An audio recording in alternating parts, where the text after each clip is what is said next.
말씀 함께 보겠습니다. 이사야 14장입니다.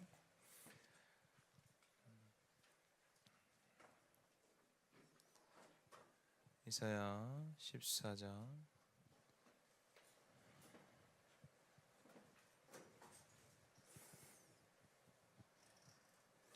1절부터 12절까지 말씀 성경 봉독자 음성에 따라 함께 읽도록 하겠습니다. 같이 읽겠습니다. 시작. 여호와께서 약률이 여기시며 이스라엘을 다시 택하여 그들의 땅에 두시리니 나그네 된 자가 야곱 족속과 연합하여 그들에게 예속될 것이며 민족들이 그들을 데리고 그들의 본토에 돌아오리니 이스라엘 족속이 여호와의 땅에서 그들을 얻어 노비로 삼겠고 전에 자기를 사로잡던 자들을 사로잡고 자기를 압제하던 자들을 주관하리라. 여호와께서 너를 슬픔과 곤고와 및 내가 수고하는 고역에서 놓으시고 안식을 주시는 날에 너는 바벨론 왕에 대하여 이 노래를 지어 이르기를 압제하던 자가 어찌 그리 그쳤으며 강포한 성이 어찌 그리 패하였는고. 여호와께서 악인의 몽둥이와 통치자의 귀를 꺾으셨도다. 그들이 분내어 여러 민족을 치되 치기를 맞이 아니하였고 노하여 열방을 억압하여도 그 억압을 막을 자 없었더니 이제는 온 땅이 조용하고 평온하니 우리가 소리 높여 노래하는도다. 향나무와 레바논의 백향목도 너로 말미암아 기뻐하여 이르기를 내가 넘어져 있은즉 올라와서 우리를 베어버릴 자 없다 하는도다. 아래의 수월이 너로 말미암아 소동하여 내가 오는 곳을 영접하되 그것이 세상의 모든 영웅을 너로 말미암아 움직이게 하며 열방의 모든 왕을 그들의 왕자에서 일어서게 하므로 그들은 다 내게 말하여 이르기를 너도 우리같이 연약하게 되었느냐 너도 우리같이 되었느냐 하리로다. 내 영화가 스올에 떨어졌으며 내 비파 소리까지로다. 구더기가 내 아래에 깔리며 지렁이가 너를 덮었도다. 너 아침의 아들 계명성이여 어찌 그리 하늘에서 떨어졌으며 너 열국을 엎은 자여 어찌 그리 땅에 찍혔는고. 아멘. 아멘. 오늘 이사야를 통해서 이스라엘 백성을 다시 내가 회복하겠다 하시는 그 말씀이 저와 여러분들의 삶을 다시 회복하는 은혜가 있길 소망합니다. 우리 스스로가 우리의 삶을 판단하고 결정하는 것이 올바른 것이라고 여기는 시대를 살아가고 있습니다. 마치 우리 자신이 신이 되는 시대를 우리는 살아갑니다. 내가 결정하는 게 옳고 내가 또 판단하는 게 옳다 여기며 또 내가 선택하는 것이 맞다고 여기면서 살아가는 시대. 어쩌면 매 시대마다 그랬던 것 같아요. 하지만 그게 더 극한으로 치닫는 시대가 아닐까라는 생각을 해봅니다. 자신이 모든 기준이고 자신의 판단이 절대적 옳음 속에 살아간다고 믿으면서 살아가는 세대 또 시대이지 않을까라는 생각을 해봅니다. 근데 성경은 이런 시대에 정면으로 이야기하고 있어요. 이게 왜 제가 이렇게 먼저 말을 던지냐면 지금 오늘 이야기하는 아수르 그리고 바벨론 블레셋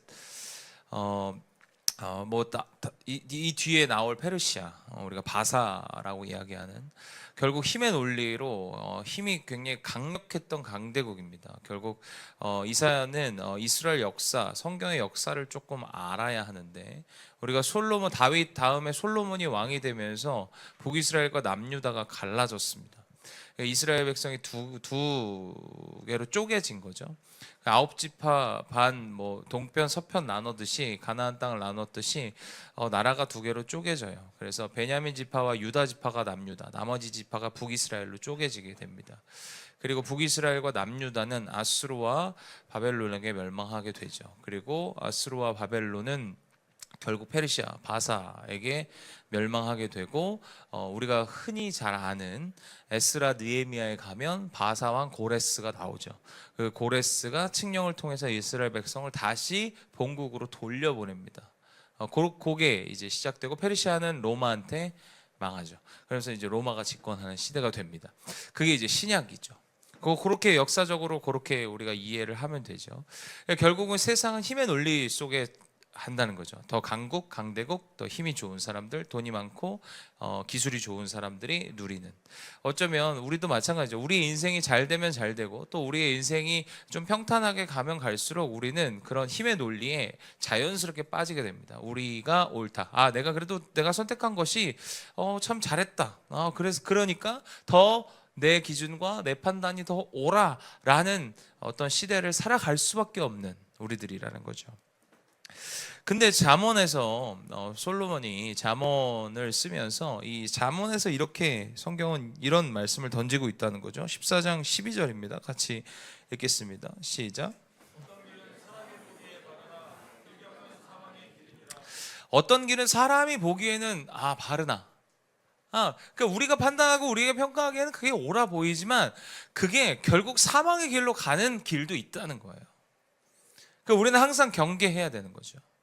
우리가 옳다고 여기는 것, 우리가 올바르다고 여기는 것, 이건 맞아라고 여기는 판단하는 어떤 기준 속에서 선택하는 그것이 때로는 사람들, 그 시대를 살아가는 우리들에게는 그게 바를 수 있지만 그게 최선이야, 그렇지, 그게 맞지라고 이야기할 수 있으나 그게 사망의 길일 수도 있다는 것을 경계해야 된다는 거죠.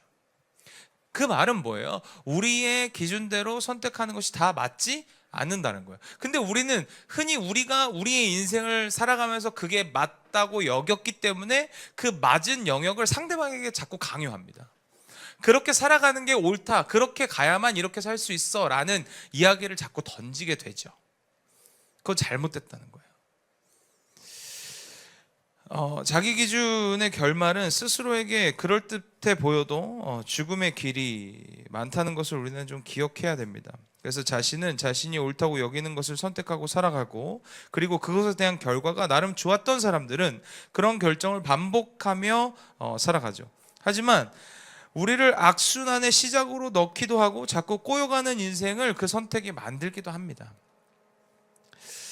영적으로 특별히 죽는 길을 선택하는 또 선택들이 우리 안에 우리가 옳다고 여기는 선택들이 결국 우리의 영이 죽고 우리의 신앙이 죽고 우리의 삶이 죽어가는 사망의 길로 들어서는 일들도 있다는 것을 우리는 기억하고, 모든 판단이 다 옳다, 다들 동의해, 다들 그렇게 생각해 라고 얘기하는 것에 있어서 우리는 반드시 점검해야 될 것은 하나님의 말씀에 그게 합당한가에 대한 질문입니다. 우리는 세상은 그렇게 해서 사람들이 다 옳다 여기고 사람들이 다 그렇게 보일 수 있어. 하지만 우리는 한 번 더 점검해야 되는 거죠. 이게 과연 하나님이 기뻐하시는 길인가? 하나님의 마음에 합당한 길인가? 하나님의 뜻에 합당한 길인가? 영혼을 살리고 교회를 살리고 이 세상을 살리는 길인가를 다시 한번 질문할 수 있는 은혜가 저와 여러분들 삶 가운데 있기를 소망합니다. 그러면서 잠언 21장 2절에 이렇게 표현하기도 해요. 같이 읽겠습니다. 시작.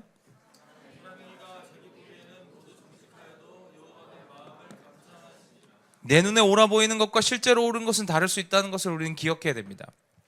우리의 행위, 자기가 보기엔 정직해 보이지만 하나님 결국 그 행위가 우리의 마음을 감찰한대요. 이 말은 뭐예요? 우리 사실은 마음은 그렇지 않아도 우리가 어쩔 수 없이 행위를 하는 것들이 있을 수 있다는 거죠. 그러니까 마음에 우러나는 행위인가 아닌가를 우리는 굉장히 중요하게 여깁니다. 그래서 우리가 어떤 행동을 할 때 우리의 목적과 의도성 굉장히 중요하죠.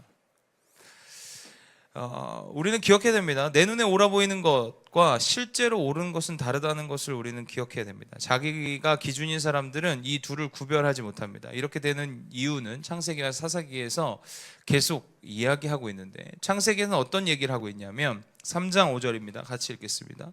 시작.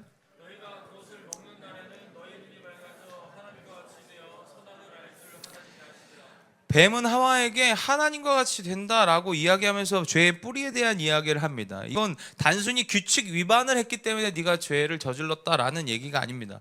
선악의 기준을 하나님께 두지 않고 내가 기준이 되겠다는 거예요. 하나님과 같이 된다는 것은 모든 옳고 그름의 기준이 하나님이 아니라 나로부터 시작된다는 거예요. 이게 굉장히 위험한 거죠. 무엇이 선이고 악인지 내가 정하겠다는 거죠. 내가 악하다 여기면 악한 거예요. 내가 선하다 여기면 선한 거예요. 우리는 흔히 어떤 의견들을 주장하고 갈등들을 주장할 때 나는 그런 일도 아니었다고 이런 일들이 사실 그런 거죠. 모든 것은 판단 기준이 나예요. 근데 우리의 판단 기준은 항상 기준은 누구다? 하나님이심을 우린 기억해야 됩니다. 그래서 하나님과 같이 된다는 건 결국 하나님의 기준을 무시하고 내가 기준이 되겠다는 거예요. 내 마음이 기준이 되고 내 생각이 기준이 되고 내 옳고 그름이 기준이 되어 있는 상태를 이야기한다는 거죠. 이게 왜 오늘 이사야랑 무슨 말씀이냐? 이사야가 12장 13절에 계명성에 대한 이야기를 이야기합니다. 이따가 마지막에 또 계명성에 대한 이야기를 이야기하겠지만 창세기 3장은 개인의 차원에서 하나님과 같이 되려는 것이었다면 오늘 이사야 14장은 제국 차원의 교만이 이 안에 있었다는 거예요. 그러니까 바벨론과 블레셋과 아수르는요, 아주 제국적 나라 자체가 너무 교만했음을 이야기하면서 모든 기준이 아수르 자기였고 모든 기준이 바벨론이었고 모든 기준이 블레셋이었어요. 그러니까 각자의 나라가 모든 것이 기준이 되었던 이것을 하나님이 완전히 다 멸망시키겠다라고 이야기하고 있는 본문이 오늘 본문입니다. 사사기는 사사기를 전체를 21장을 읽다 보면 마지막 절, 사사기 마지막 장 마지막 절에 이런 표현이 있습니다. 같이 읽겠습니다. 사사기 21장 25절 같이 읽습니다. 시작.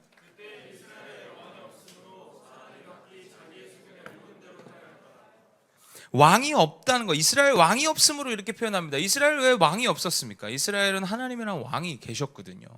그리고 그 통치는 사사들이 하나님을 왕으로 모시는 사사들이 치리했던 시대였습니다. 근데 왕이 없었다, 그래서 자기의 옳은 소견대로 했다라는 건 뭐예요? 왕의 통치 기준, 최고의 기준이 하나님의 통치의 기준이 있어야 되는데 그것을 무시하고 자기의 소견에 옳은 대로 행했다라고 이야기합니다. 여러분들, 근본적인 우리의 타락은요, 우리의 소견에 옳은 대로 행하는 것, 이것을 타락이라고 얘기합니다. 각자가 자기 눈에 옳은 것을 기준 삼는 것, 사사기 전체가 이 원리를 가지고 폭력과 우상숭배와 도덕과 윤리가 완전히 무너진 시대, 사사 시대를 살아갔죠.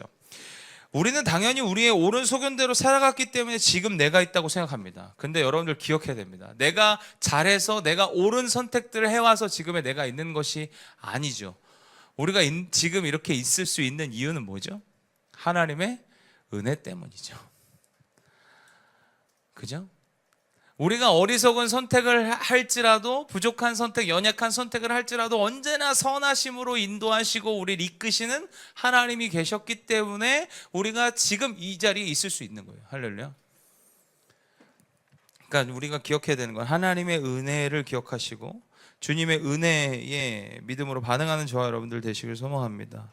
우리의 옳은 선택이 지금의 우리가 된 것이 아니라 하나님의 은혜가 지금의 우리를 있게 한 것임을 여러분들이 기억하시길 바랍니다.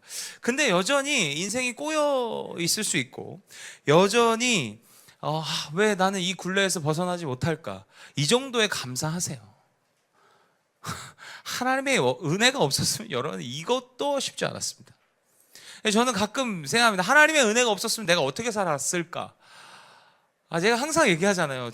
제가 하나님의 은혜가 나에게 부어지지 않았으면 저는 쉽지 않았을 겁니다. 반바지 입고 백 메고 문신하고 배 이렇게 나와서 차 팔고 다녔겠죠. 되게 그림이 그려지지 않습니까? 내 성격은 그러고도 남아요. 부동산을 팔든 사기를 좀 치면서 다녔겠죠. 입은 또 있으니까, 그죠? 입은 살아 있으니까. 하나님의 은혜가 없으면 사실 우리를 있게 한 것은 전적인 하나님의 은혜임을 여러분들 믿으시길 바랍니다. 때로는 우리 스스로 잘못된 선택 속에 어리석은 선택을 하기도 하죠. 그것에 대한 대가, 그래서 이스라엘 백성도 그것에 대한 대가, 때로는 고통과 고난 속에 살아가기도 합니다. 하지만 모든 것이 그것이 하나님의 은혜 속에 있음을 여러분들이 기억하시고, 하나님의 은혜가 있었기 때문에 내가 그 정도까지 간 건 아니었구나, 이 정도에 감사할 수 있는 은혜가 있기를 소망합니다. 우리는 다 내가 잘해서, 내가 그래도 이렇게 했기 때문에, 내가 그때 이런 선택을 했기 때문이라고 생각합니다. 근데 그게 아니라는 거예요. 그 선택마저도 주님의 은혜가 있었기 때문에 그런 선택을 할 수 있었음을 여러분들이 꼭 기억하시길 바랍니다. 우리 생각과 마음 안에는 내가 잘해왔다는 교만과 오만이 있습니다. 우리가 겸손하게 주님의 은혜를 은혜답게 여길 수 있는 저와 여러분들 되시길 소망합니다. 이사야가 좀 어려워요. 이사야를 묵상하다 보면 굉장히 어렵습니다. 왜냐하면 이게 역사적 구조로 연대기적으로 이렇게 짝짝짝짝짝짝 되면 그 그래도 역사의 흐름대로 가면 참 이게 편할 텐데 마치 중첩 구조를 가지고 있습니다. 이사야는 그래서 같은 게 멀리서 보면 한 산인데 가까이서 보면 산이 몇 개 있어.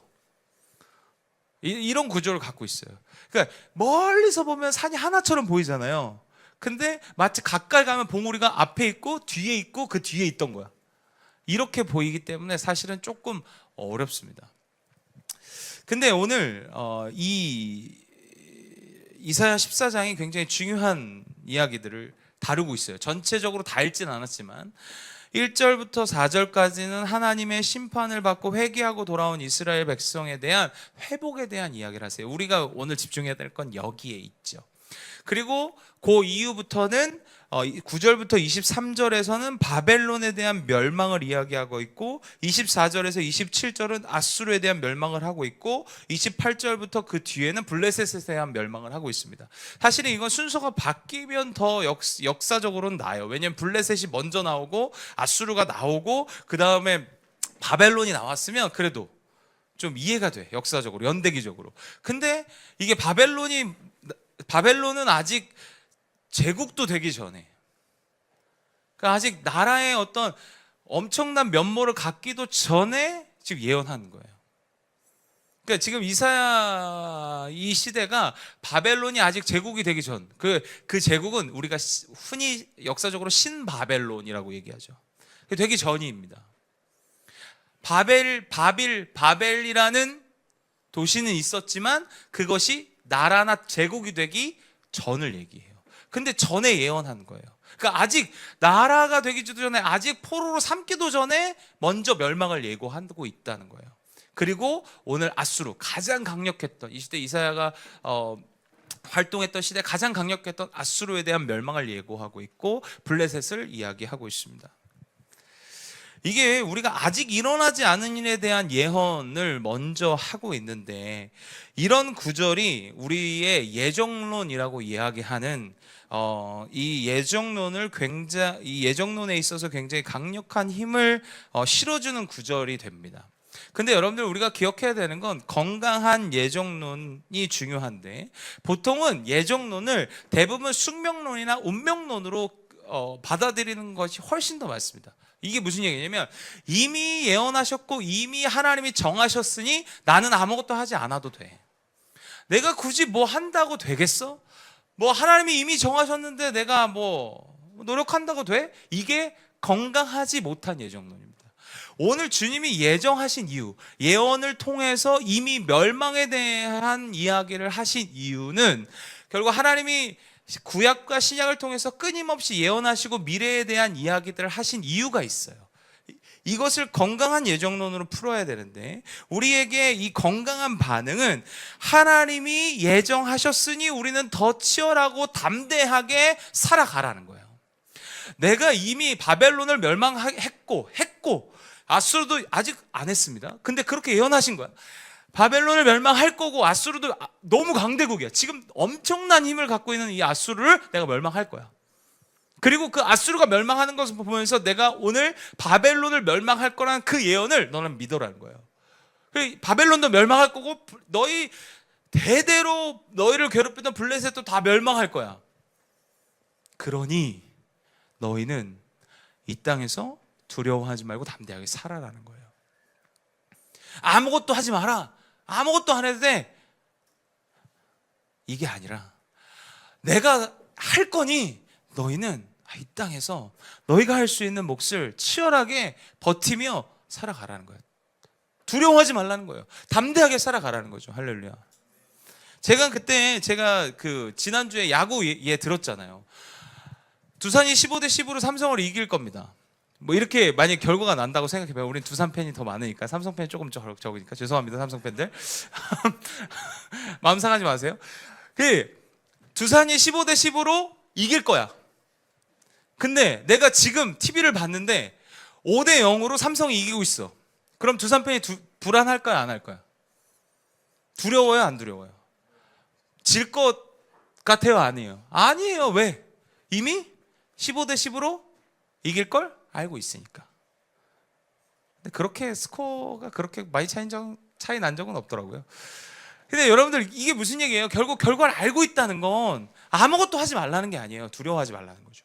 불안해하지 말라는 거예요. 너희가 담대하게 니네가 살아내야 되고 살아야 할 것들을 살아내라는 거예요. 여러분들 이래서 예언이 중요합니다. 우리 성경에서의 건강한 예언, 예정론은 뭐예요? 하나님이 정하셨으니까 난 아무것도 안 해가 아니라 하나님이 정하셨으니까 내가 더 담대하게 두려워하지 않고 불안해하지 않고 살아가라는 거예요. 할렐루야. 이게 하나님이 우리에게 주신 예정하심이죠. 오늘 이스라엘 백성들에게 미리 예고하시는 거죠. 바벨론을 멸망할 거고 아수르를 멸망할 거고 블레셋을 멸망할 거라는 거야. 그러니까 너희는 나를 믿고 나와 함께 담대하게 살아가라는 거예요. 할렐루야. 그래서 제가 여러분들 우리는 승리가 이미 확정되었습니다. 할렐루야. 예수 그리스도가 이미 우리를 구원하시기 위해서 확정하셨어요. 그럼 뭐 하면 돼요? 우리는 이 땅에서 두려워하지 않고 담대하게 내가 할 수 있는 일을 찾아서 내가 하고 싶은 일들을 찾아서 뭐 하는 거예요? 성실하게 살아내는 거죠.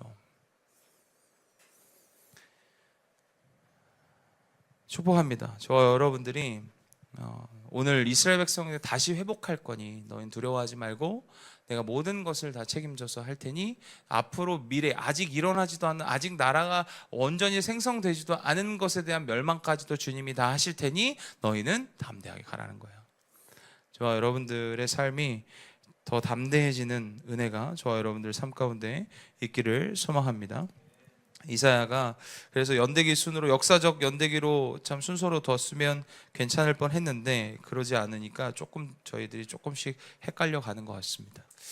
1절이 오늘 이 본문의 1절이 가장 중요한 구절인데 같이 한번 보겠습니다. 같이 읽겠습니다. 시작.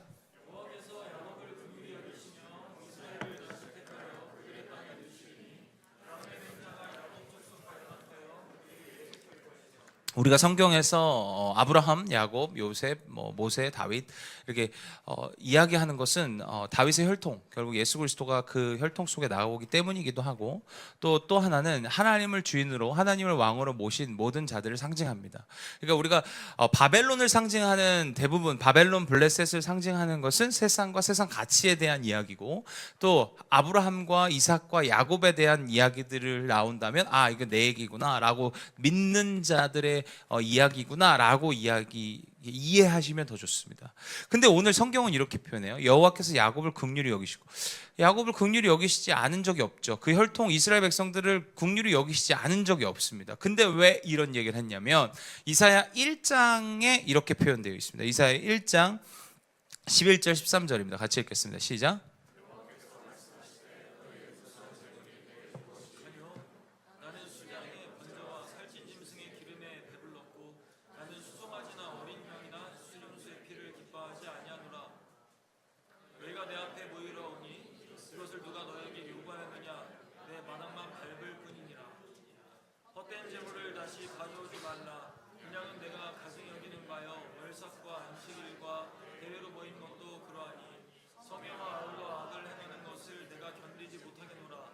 이게 무슨 얘기예요? 내가 제사를 받지 않겠다는 얘기예요. 되게 쉽게 얘기하면 니네들이 지금 형식적으로 예배하고 마음 없는 재물 가져와서 예배하는 거 난 견디지 못하겠다. 드리지 마라. 가져오지 마라. 이런 얘기입니다. 여러분들 하나님이 가장 기뻐하시는 게 제사고 예배인데 그걸 하지 말래요. 그 정도로 지금 뭐 하신 거예요? 하나님이 분노하시는 거죠. 아주 그러니까 이스라엘에게 경고하시는 거예요. 내가 이만큼 지금 화났으니까 너희 그 말은 뭐예요? 진짜 하지 말라는 거예요? 마음을 드리라는 거죠. 그래서 제가 항상 얘기하는 거예요. 어른들이 너 나가! 너 꼴도 보기 싫어! 그래서 죄송합니다. 그럼 다음에 뵙겠습니다. 제가 다음 생에 태어나면 제가 효자로 태어나겠습니다. 이래요? 그게 뭐예요? 너 잘못한 거 인정해. 용서 빌어. 뭐 이런 뜻 아닙니까? 그래 진짜 나가야 돼요? 그러니까 이게 다 그런 거예요. 하나님도 그런 아비의 마음이죠. 진짜 너무 속상한 거예요. 내가 너를 선택하고 내가 다 이렇게 했는데 너는 아직도 마음 없는 예배를 드리고 있는 이스라엘 백성들에게 형식만 남은 이스라엘 백성들에게 너무 애통해 하시는 거 아닙니까? 그래서 하셨어요. 이사야 1장에서. 그러면서 15절에서 이렇게 표현합니다. 같이 읽겠습니다. 시작.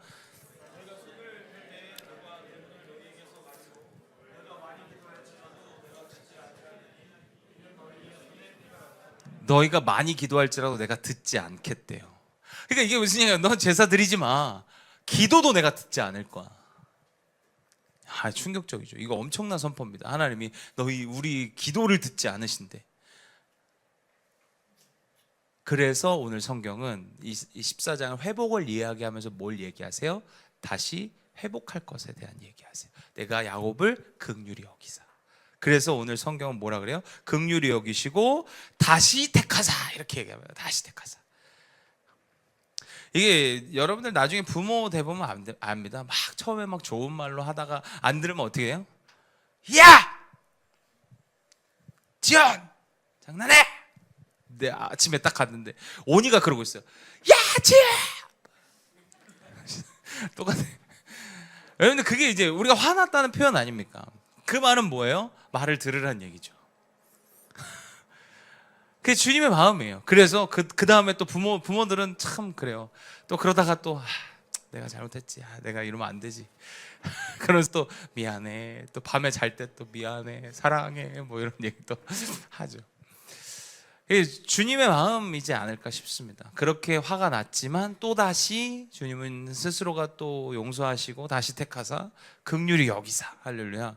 이게 이 긍휼히 여기사라는 건 사실 이 긍휼, 이 엘라햄, 이런 엘라힘이라고 표현하기도 하는데 어머니의 자궁을 뜻합니다.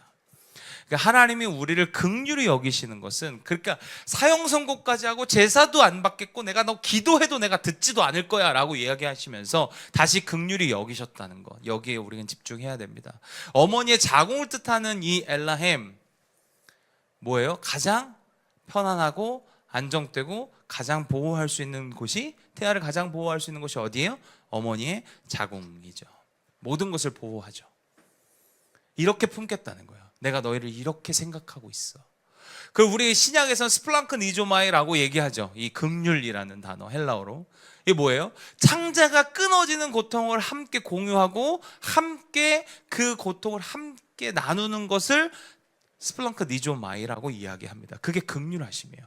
그러니까 누군가에게 우리가 긍휼하게 여긴다는 표현은 내가 더 우월하고 너가 더 열등해서 내가 더, 이게 아니라 내가 주님이 우리를 품듯이 내가 그 보호하듯이 나도 그렇게 하겠다라는, 내가 그 고통, 네가 창자가 끊어지도록 뒤틀리도록 하는 그 고통을 함께 나누겠다는 의미예요. 주의 긍휼하심이 우리 가운데 부어지길 소망합니다. 저도요, 젊었을 때는 긍휼하심보다 능력을 구했습니다. 예언하고 멋있잖아요. 선지자처럼 예언하고 막 방언하면 막 통변하고 막 여기서 막 샬라샬라 하고 있어. 그리고 막 한국말로 막 통역해. 와, 통변하고. 그리고 막 나 아프대. 기도하면 나. 뭐 임신한대. 그럼 막 기도하면 막 임신돼. 뭐 기도하다 성별이 보여. 막 이런, 옛날에 부흥 강사들은 그런 거 진짜 많았습니다. 막 뭐 남자 같대. 남자가 보인대. 뭐 이런, 진짜. 근데 그게 사실 50%잖아요. 저희 친한 형님 중에 이거 보면 안 되는데, 친한 형님 가끔 우리 설교 보는데, 그 친한 형님이 그런 형님이 있어요. 자기 꼭 임신 안 되는 가정한테 꼭 기도를 해줘. 자기는 임신이 되게 하는 어떤 능력이 있다는 거야. 근데 꼭 열심히 노력하고 있는 그 틈에 들어가. 그래서 기도해. 근데 신기하게 그때 그 타이밍에 강연 목사님이 임신했어요. 그래서 그걸 또 간증하고 다녀. 그리고 또 몇 번 케이스가 또 있었어. 그러니까 이게 너무 확증이 되는 거야. 근데 그래서 저희 친한 또 동생은 자기 기도 안 받겠다고. 그런데 임신이 됐거든요. 이게 무슨 얘기냐면, 이게 약간 결국 그걸 믿음으로 또 행동을 하고 그 행동에 있어서 결과를 얻을 수는 있죠. 근데 그런 거 너무 기가 막히지 않습니까? 뭔가 젊었을 때 신비한 일들을 구했어요. 예언을 구하고 능력을 구하고 통변을 구하고 치유와 신유와. 여러분들 생각해보세요. 그냥 평생 안진뱅이가 있었어. 근데 막 장애가 있었어. 근데 내가 기도했는데 막 났어. 여러분들이 아는 사람이야. 그럼 여러분들 그 목사님의 말을 안 듣겠습니까? 무조건 들어요. 그죠? 제가 막 예언했어. 예언 너 어떻게 될 거다. 그런데 그게 진짜 그대로 일어났어. 그럼 너는 그 다음부터 무조건 나를 신뢰 안 할 수가 없어요. 그런 게 되게 멋지잖아요. 그래도 내가 목사인데 그런 좀 멋진 일들 하고 싶잖아요. 젊었을 때 그런 걸 구했어요. 그래서 막 기도원 가기도 하고 송기철 장로님 막 집회 따라다니고 막 그래서 막 임파테이션 막 나도 능력을 주십시오. 막 나도 예언 신유하고 치유의 은사가 있었으면 좋겠습니다. 막 이렇게 기도했는데 웬걸 없어. 난 열심히 기도한다고 하는데 없네. 난 왜 안 주신지 모르겠어. 근데 사실은 우리가 진짜 구해야 될 건 그런 능력이 아니에요. 능력을 주시면 선물이니까. 그 은사는 선물이잖아. 그러니까 주시면 감사, 안 주시면 뭐 안 주신 대로. 근데 우리가 진짜 구해야 될 건 긍휼이었어요. 제가 목회를 이렇게 하다 보니까 하나님 나라, 내 마음이 평안할 때 언제냐? 능력이 있을 때가 아니야. 능력이 있으면요 우월감에 빠집니다. 우월감은 있을 수 있어. 내가 막 목사로서 막 치유, 신유 막 예언하고 막 사람들이 막 일어나고 막 암 치유되고 막 임신 안 된 사람 되고 막 이래봐요. 그러면 우월감은 가질 수 있어. 역시 나는 능력 있는 목사야. 막 사람들이 막 목사님 기도해 주세요. 막 서봐. 주여. 할 수 있죠. 막 목사님 맨날 목사님 기도 받으려고 막 목사님 오세요. 우리 교회는 아무도 나한테 기도 받으려고 하지 않아. 왜냐면 능력이 안 일어나거든. 우린 만인 제사장을 믿습니다. 우리 모두 제사장이야. 내가 꼭 능력 있는 게 아니라 그 능력은 여러분에게 주셨어. 할렐루야. 그게 성경에서 얘기하는 건강한 만인 제사장론이죠. 그죠? 우리는 모두 제사장이다. 근데 우리가 진짜 구해야 될 것, 내가 진짜 그렇게 능력이 있었으면 우월감은 같지만 사실은 천국, 하나님 나라, 그런 우리 안에 평안과 평강은 내 안에 없었을 겁니다. 항상 이 능력이 없어지면 어떡하나? 이 능력이 안 일어나면 어떡하지에 대한 불안함이 훨씬 더 많았을 겁니다. 하나님 나라는요, 긍휼함이 내 안에 부어질 때 하나님 나라는 누리는 거예요. 어떠한 상황 속에서도 주의 긍휼하심이 있잖아요. 창자가 끊어지는 고통으로 함께 그 아픔을 나누고 슬픔을 나누고 고난을 나누고 고통을 나누고 그 사람의 상황을 나누는 건 하나님 나라를 누리는 거예요. 결국 우리가 진짜 중요한 건 어떤 특별한 능력을 구하는 것이 아니라 하나님 나라를 누리는 거예요. 그러니까 우리가 구해야 될 건 어떤 내 삶에 안 되는 거 가지고 주여 주시옵소서, 주시옵소서, 주시옵소서. 이건 그 유교에서 비나이다 하는 거랑 똑같은 거라니까요. 주님이 주시지 않아도 내 안에 평강이 넘치고 평화가 넘치면 그것처럼 천국은 없습니다.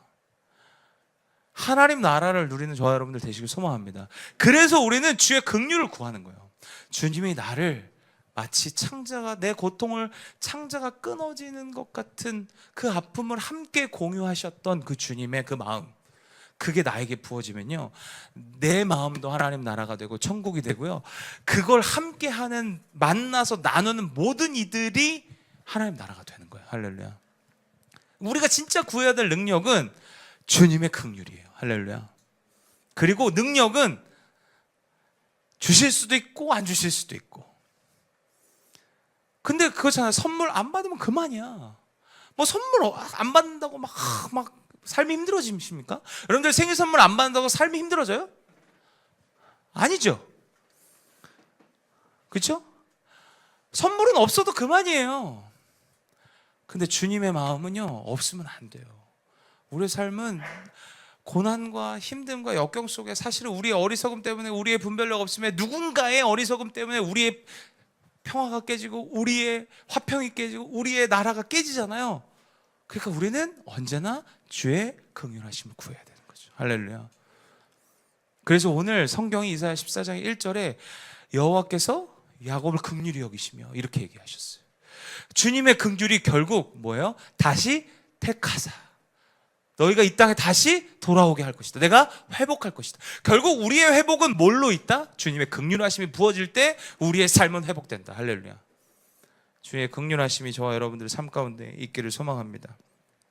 여러분들 엄청난 분노도요, 주님의 긍휼하심. 하나님이 내가 널 상종도 안 할 거야, 너 제사도 드리지 마, 너 기도 받지도 않을 거야, 내가 듣지도 않을 거야 라고 하셨던 그 주님이 다시 긍휼하심으로 그게 뭐예요? 눈 녹듯 녹아지는 거예요.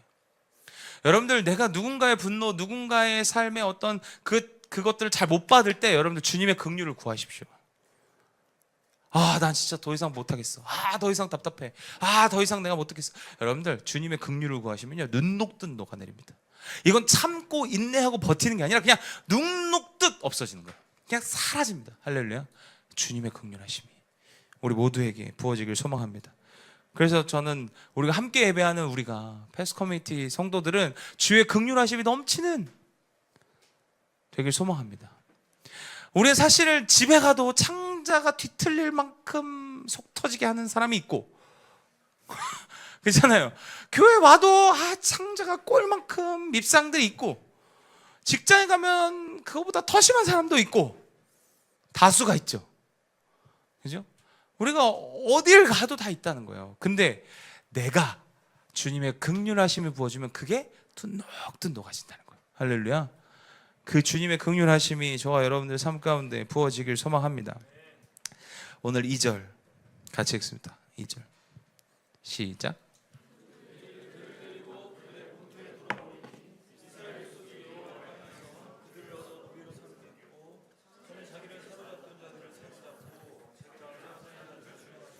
이게 엄청난 얘기인데, 민족들이 그들을 데리고 그들의 본토로 돌아오리니 돌아오겠다, 내가 너희를 회복하겠다.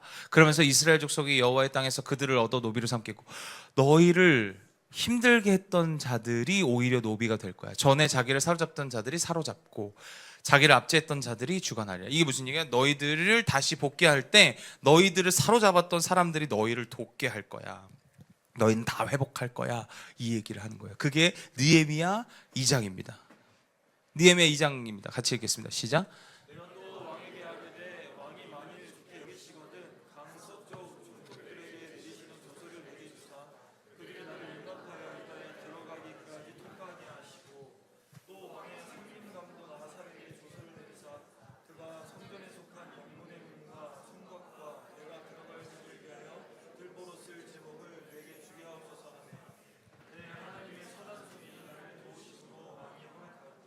군대 장관과 명을 병호해요.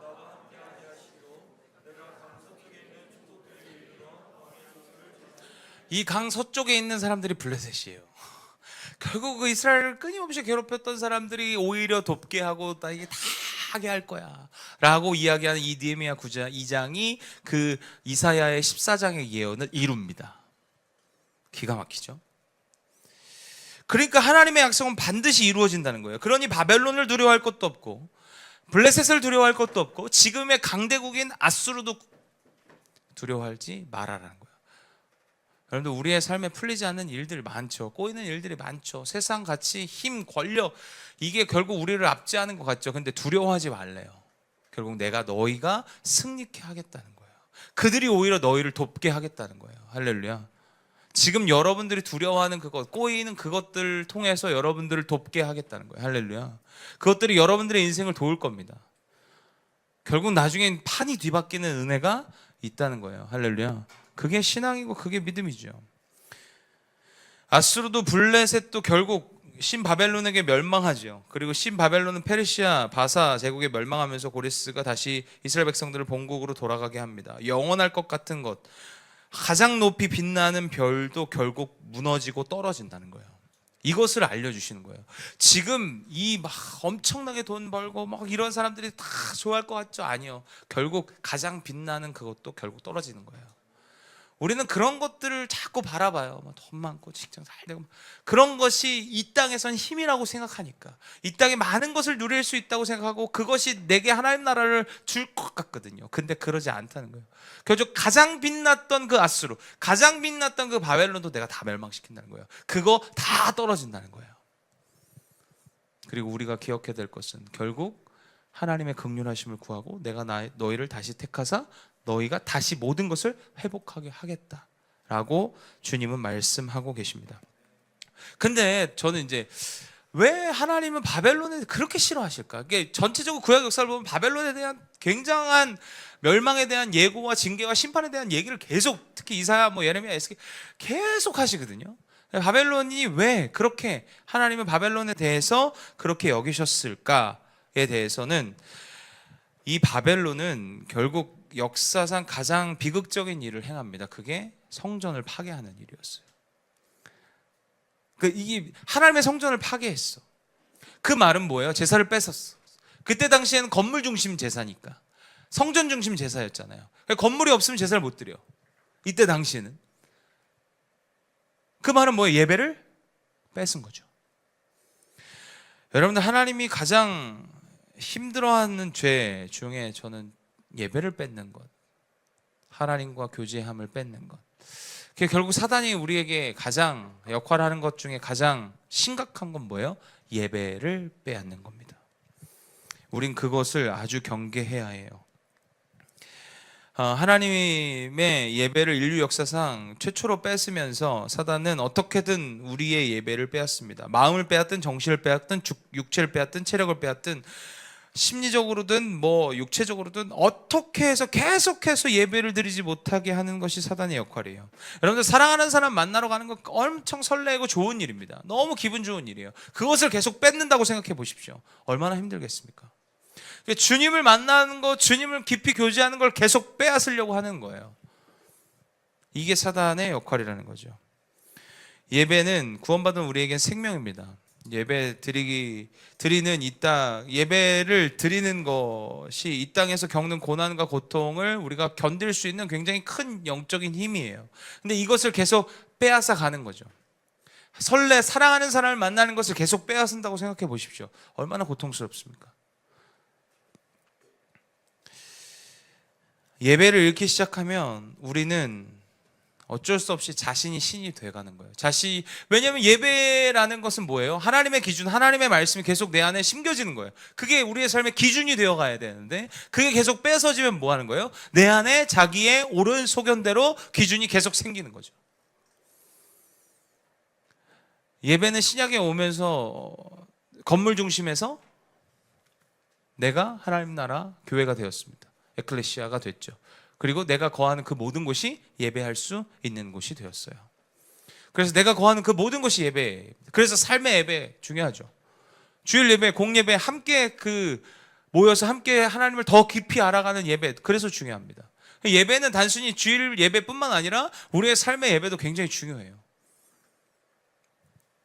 이 예배를 빼앗기지 않는 저와 여러분들 되시길 소망합니다. 바벨이 만들어낸 우상이죠. 세상이 만들어낸 예배를 빼앗는 도구 엄청 다양해졌습니다. 여러분들 큐티보다 유튜브를 더 많이 하잖아요. 그죠? 그건 저도 할 말이 없습니다. 저도 많이 본다고, 말씀을 많이 본다고, 왜냐면 저는 설교도 해야 되고 이것도 해야 되고 집회도 해야 되고 하니까 많이 본다고 하지만 그래도 유튜브를 더 많이 보긴 하는 것 같아요. 그죠? 여러분들도 그렇죠? 우리가 엄청난 죄가 예배를 뺏지 않습니다. 우리에게 굉장히 필요한 게 예배를 뺏어요. 취업을 준비하고, 미래를 준비하고, 공부하고, 아이를 돌보고, 연애하고, 이게 굉장히 필요한 거예요. 그죠? 강아지를 돌보고, 얼마나 필요한 겁니까? 근데 필요한 것 때문에 예배가 뺏겨요. 그래서 우린 더 조심해야 됩니다. 더 경계해야 돼요. 여러분들의 예배를 뺏기지 마십시오. 할렐루야.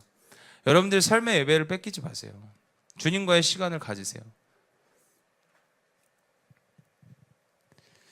유대인들이 독일에게 포로로 잡혀가서 엄청난 학살을 당하죠. 560만 이렇게 얘기합니다. 엄청난 500만 이상이 학살을 당하는데, 그때 그들이 불렀던 노래 중에 리버 오브 바벨론이라는, 리버 오브 바벨론 이런 노래가 있어요. 나중에 들으시면 알 거예요. 시편 137편을 기반으로 이 노래 가사가 고백됩니다. 이게 절망 속에서도 하나님의 도성과 예배를 잊지 않겠다는 몸부림으로 그들이 노래로 만들어서 불렀던 거예요.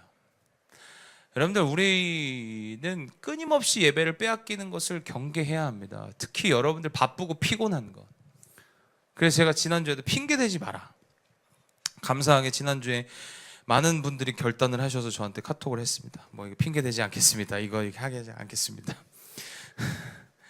여러분들, 우리가 희한하게요, 우리가 돈을 많이 벌고 지위가 올라오고 취업이 잘 되는 것에 박수를 보내는데 예배에 목숨 거는 것에 박수를 보내지 않죠. 예배에 목숨 걸면 그렇게까지 해야 돼? 예배에 목숨 거는 게 소중한데 그렇게까지 해야 돼? 뭐 광신도 아니야. 이렇게 반응하는 게 참 슬프지 않습니까? 우린 예배를 어떻게든 지켜야 합니다. 할렐루야. 저도 이제 러닝을 이제 동기부여가 바뀌었어요. 저는 이제 살 빠질 만큼 빠졌거든요. 이제 17kg 뺐고 이제 한 체지방 4kg 정도 더 빼면 돼요. 건강검진 나왔는데 뭐 제가 얘기했잖아요. 지방간 싹 사라졌다고. 그럼 됐지 뭐. 이 정도에서 계속 유지만 하면 돼. 저한테는 약간 러닝하는 게 이제 약간 동기부여가 좀 떨어져. 살이 더 이상 막 잘 안 빠져. 잘 빠져 보이지도 않고. 근데 제가 동기가 바뀌었습니다. 어제도 11시 반에 나가서 10km 뛰고 왔는데 기도하는 걸로 바뀌었어요. 그 시간 아니면 뭐 하겠습니까? 그죠? 사실 여러분들 시간 있으면요, 유튜브 보고 있어요. 뭐 이렇게 릴스 보고 있고요. 이건 좀 무서워요. 중독이 뭐 1시간 그냥 막 후딱 가. 1시간 운동은 그렇게 안 되는데, 여러분들 1시간 기도해 보셨어요? 한 번만 해보세요. 그렇게 시간이 안 가는 걸 경험할 수 있습니다. 아니 1시간이 뭐 오락가 게임하면 뭐 쑥 하고 뭐 사랑하는 사람 이거 쑥 가는데 기도 1시간을 그렇게 시간이 안 가.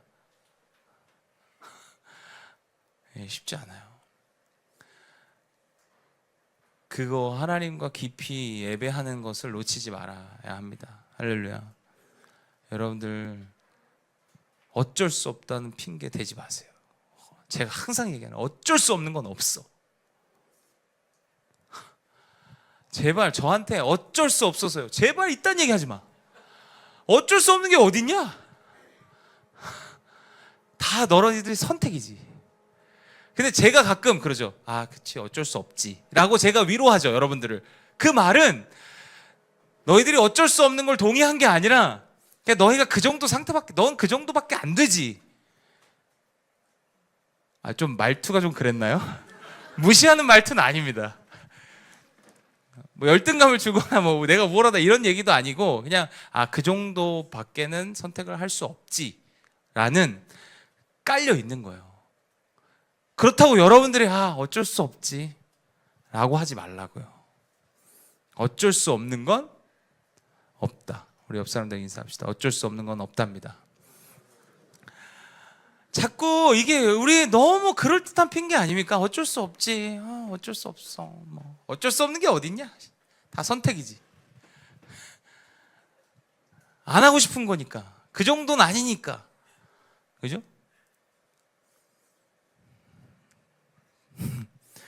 죄송합니다. 예배는 빼앗기지 맙시다. 뭐 우리가 뭐 안 되면 뭐 온라인으로 드리지 뭐. 제발 온라인을 꺼버리려니까. 저희는 코로나 터지기 전에 이미 온라인을 했습니다. 아주 먼저 선제적으로 우리는 이미 페이스북에 라이브가 엄청 많아. 온라인을 했어. 그래서 저 코로나 때 온라인을 끄고 싶었어요. 다 나와라. 그래서 저희가 4부까지 드린 건 모르시죠? 저희 코로나 때 4부까지 드렸어요. 1, 2, 3, 4부 대형교회 체험을 제가 해봅니다. 4번 설교해봤어요, 일주일에. 그래서 20명, 19명 지켜가며 4부 해봤거든요. 이거 못할 짓이더라고요. 쉽지 않아요. 근데 여러분들, 우리가 온라인으로 그러니까 보통 예배를 본다고 표현해. 예배를 드리는 게 아니라 예배를 본대. 그 예배를 드리는 거니? 그죠? 그러니까 어쩔 수 없다고 표현하죠. 그 한계를 인정하는 거죠. 하지만 우리가 자꾸 그렇게 예배를 빼앗겨 가면 우리의 하나님 나라도 빼앗겨 가는 거고, 여러분들의 그 하나님 나라가 주시는 그 놀라운 하나님의 평안과 기쁨도 빼앗겨 간다는 것도 꼭 기억하셔야 합니다. 주의 나라를 지키십시다. 할렐루야. 그러니까 예배를 지키는 것이 가장 중요한 방법이라는 거죠. 공예배뿐만 아니라 여러분 삶의 예배도 지키십시오. 치열하게 지키세요. 바쁘고 피곤한 건 핑계가 안 됩니다. 더 바쁜 사람들도 해요. 더 피곤한 사람들도 한다고요. 그러니까 우리가 자꾸 핑계하기 시작하면 계속 핑계가 되니 우리가 스스로 좀 결단하고 하나님을 놓치는, 하나님을 예배하는 것을 놓치지 않는 은혜가 저와 여러분들 삶 가운데 있길 소망합니다.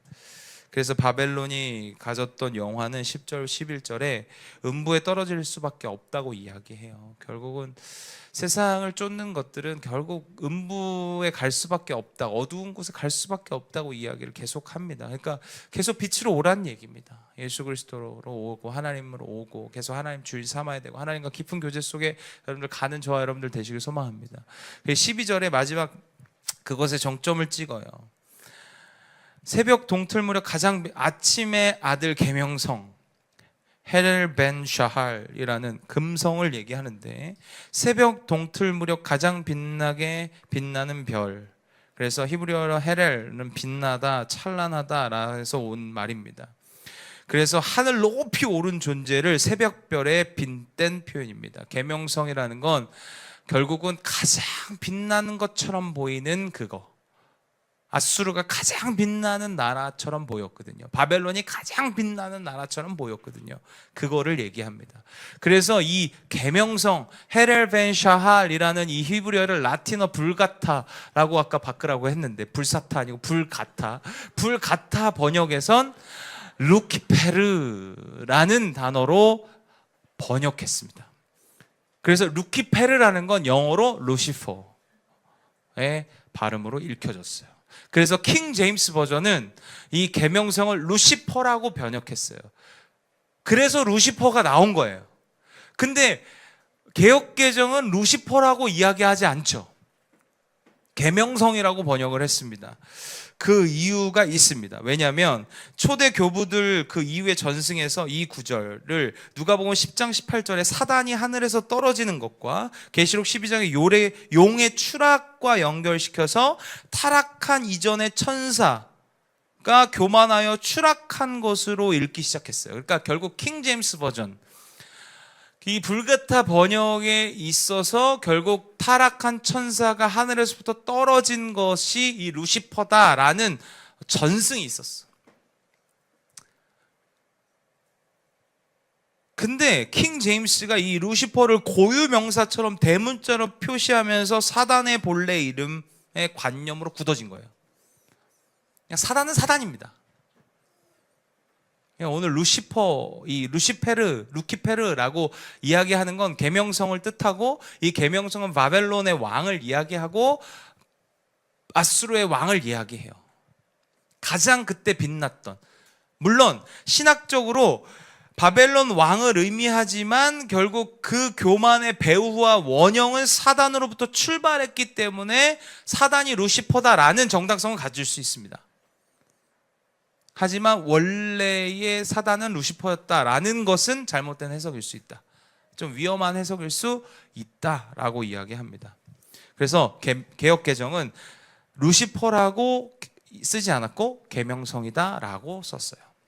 왜냐하면 그런 위험성을 갖고 있기 때문에. 그게 아예 아니다라고 얘기할 수는 없기 때문에. 그렇게 참고하시면 됩니다. 이 말은 뭐예요? 결국은 이게 중요한 것은 루시퍼가 사단이냐 아니냐, 뭐 어디서 왔냐 아니냐, 이게 계명성이 루시퍼가 뭐 사단의 이름이냐 아니냐, 이게 중요한 건 아닙니다. 중요한 건 사단은 우리의 예배를 빼앗고 있다는 거예요. 그것도 죄로 빼앗는 것이 아니라 우리에게 가장 필요한 그 순간, 우리가 꼭 해야 되는 그 순간으로 예배를 뺏고 있다는 거예요. 그게 중요한 거죠. 그죠? 그게 위험한 거 아닙니까? 우리도 나름대로 죄책감을 갖고 있고 죄의식을 갖고 있기 때문에 안 좋은 것으로 예배가 뺏기면 우리도 경계해요. 죄로 예배가 뺏긴다면 우리도 경계한다고요. 근데 우리에게 꼭 필요한 순간, 우리가 해야 되는 그 순간 하고 마주했을 때, 예배가 뺏길 때 우리는 스스로 정당화합니다. 아, 어쩔 수 없지. 그래서 제가 어쩔 수 없는 건 없다라고 마음 먹으라는 거예요. 아, 진짜 우리 어쩔 수 없는 순간 있죠. 그게 그 상황이 없다는 얘기가 아닙니다. 그렇게 핑계하기 시작하면 우리는 무너질 수밖에 없다는 거예요. 우리는 마음을 먹어도 무너지는데 안 먹으면 그냥 그냥 마음대로 틈타라는 거 아닙니까? 주님과 상관없이 살겠다는 거 아니에요? 조금 치열하게 살자는 거죠. 예배를 지켜보자는 거죠. 우리가 계속 예배를 빼앗기는 지금 매일매일 순간순간 피곤하죠. 바쁘죠. 알죠. 다 피곤하고 바쁩니다.